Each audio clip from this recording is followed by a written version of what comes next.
આપણને કોઈ પૂછે કે તમે દુઃખી શું કામ છો, તો આપણે કહીએ પગાર આવવાનો હતો, પગાર ન આવ્યો, અમારે આમ કરવાનું હતું, થયું નહીં. આપણી દુઃખની વ્યાખ્યા એ છે ભૌતિક સુખ ન મળ્યા એટલે દુઃખી થયા. નારદને પૂછ્યું કે તમે દુઃખી કેમ થયા, તો કહે છે મેં સંસારમાં સત્ય ન જોયું એટલે મને દુઃખ લાગ્યું છે. સંસારમાં તપ ન જોયું એટલે મને દુઃખ લાગ્યું છે. સત્યમ નાસ્તિ તપઃ શૌચમ. પવિત્રતા મેં સંસારમાં ઓછી જોઈ, સ્વચ્છતા બહુ જોઈ, પવિત્રતા ઓછી છે. લોકો ઘરમાં સફાઈ બહુ કરે પણ પાછા પોતે મનના પવિત્ર ન થાય, તો ઘરની સફાઈની કોઈ જરૂર નથી. મેલા કપડાં તમારા ચાલશે પણ તમારા મેલા વિચારો નહીં ચાલે કોઈ દિવસ. નારદજીના દુઃખના કારણો તમને કહું છું. એક સાધુ દુઃખી શું કામ થાય, તો કહે છે મેં સત્ય ન જોયા સંસારમાં એટલે મને દુઃખ લાગ્યું છે. મેં તપની ભાવનાઓ ઓછી જોઈ એટલા માટે મને દુઃખ લાગ્યું છે. મેં પવિત્રતા ઓછી જોઈ એટલા માટે મને દુઃખ લાગ્યું છે. મેં સંસારમાં લોકોને દાન દેતો ઓછો થઈ ગયો એ જોયું એટલા માટે દુઃખ લાગ્યું છે. સંપત્તિને લઈ આવે છે પણ એ સંપત્તિને ફરી પાછો કંઈ વાપરતો નથી પોતાના સિવાય. અને સૌથી મોટું દુઃખ તો એટલા માટે લાગ્યું કે લોકો ખાલી સારું બોલવા વાળા રહ્યા છે, પેટ ભરા લોકો થયા છે સંસારમાં. ઉદરમ ભરીણો જીવા વરાકા કૂટ ભાષે. પેટ ભરા લોકો છે, પોતાનું કામ હોય ત્યાં સુધી સારી સારી સ્તુતિઓ કરે, જેવું કામ પતે એટલે પછી નિંદા સિવાય કઈ કામ ન હોય. આપણું કામ હોય તો આપણને રોજ દંડવટ કરે, કામ પતી જાય પછી આપણને દંડવટ કરાવડાવે. આવા લોકો મેં જોયા છે.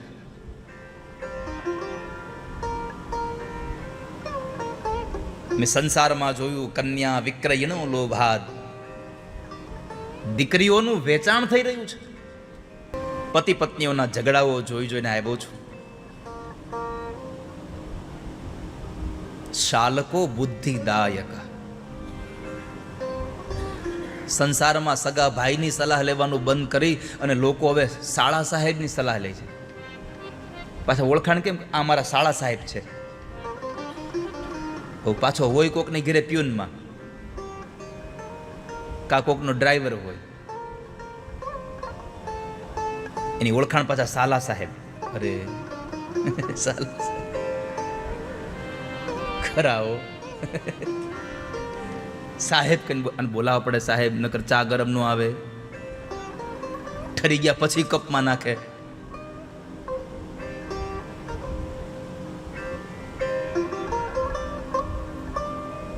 અને આમ તમે વિચારો, કઈ શાળાની સલાહ આજકાલની લેવાય છે એવું નથી, પહેલેથી આવેલું આવે છે. શાળાની સલાહ તો પહેલેથી લેવાય ગુરુજી, આજકાલની નહીં. પણ એના જેવો હાળ હોય ને તો સલાહ લેવાય. અર્જુને ભગવાન કૃષ્ણની સલાહ લીધી હતી. અર્જુને ભગવાન કૃષ્ણની સલાહ લીધી હતી. હવે કૃષ્ણ જેવો જો સલાહકાર હોય ને તો બરાબર છે.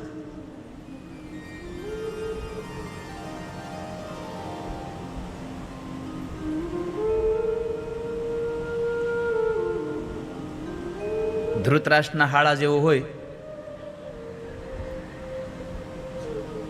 તો બધું રણવિખણ કરી નાખે, અને કરી જ નાખ્યું ને.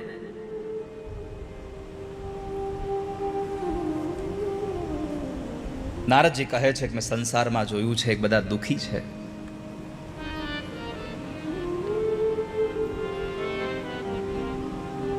અરે પણ નારદ થયું છે શું તો કયો.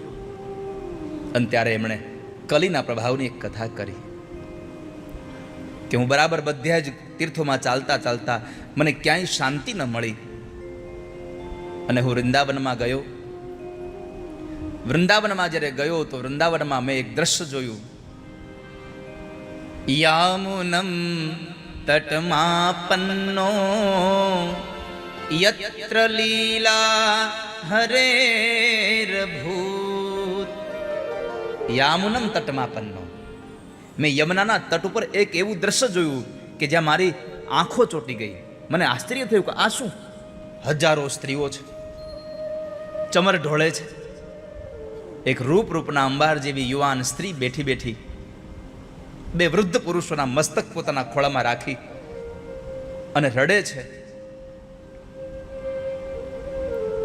સૌ લોકો કુતૂહલ તરફ એને જોતા હતા, એટલે મને પણ એમ થયું કે લાવ હું પણ જોઉં.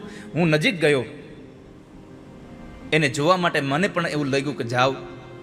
હું નજીક ગયો અને જ્યાં જોવું ત્યાં પેલી સ્ત્રી મને કહે છે, ભો ભો સાધો ક્ષણમ તિષ્ઠ મચ્ચિંતામ અપિ નાશય.